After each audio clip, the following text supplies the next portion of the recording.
হুম, 2007 সালে আমি ভোটার হয়েছি। পেশাগত কারণে বিগত কয়েকটা নির্বাচনে আমি ভোট দিতে পারিনি। কিন্তু এবছর যেহেতু উপজেলা পরিষদ নির্বাচন রাজনৈতিক প্রভাবমুক্ত এবং দলীয় প্রতীক ছাড়া স্বতন্ত্রভাবে হচ্ছে, তাই পেশাগত দায়িত্ব পালনের মাঝেও খুব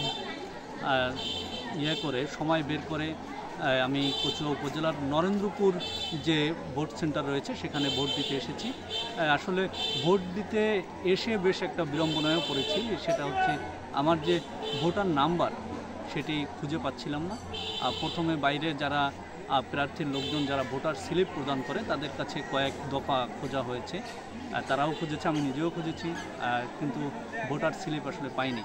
পরবর্তীতে প্রিজাইডিং অফিসারের অনুমতি সাপেক্ষে সেখানে যারা ভোট গ্রহণ সংশ্লিষ্ট কর্মকর্তা রয়েছেন তাদের মাধ্যমেও খোঁজা হয়েছে, পাওয়া যায়নি। এক পর্যায়ে প্রায় ঘন্টা খানেকের চেষ্টায় আমার ভোটার নাম্বারটি পাওয়া গেছে এবং ভোটার যে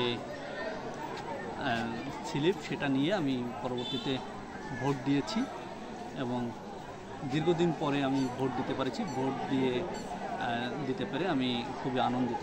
তবে একটা বিষয় আমি জানাতে চাই, সেটা হচ্ছে যে এই যে ভোটের সাথে আনসার সদস্যদের একটা ওতপ্রোত সম্পর্ক রয়েছে। ভোট গ্রহণের সময়, নির্বাচনের সময় আনসার সদস্যরা দায়িত্ব পালন করে থাকেন, কিন্তু এদেরকে একটু দায়িত্ব পালনের ক্ষেত্রে প্রশিক্ষণ দেওয়া প্রয়োজন, কারণ এরা কার সাথে কীভাবে বিহেভ করবে এটা জানে না।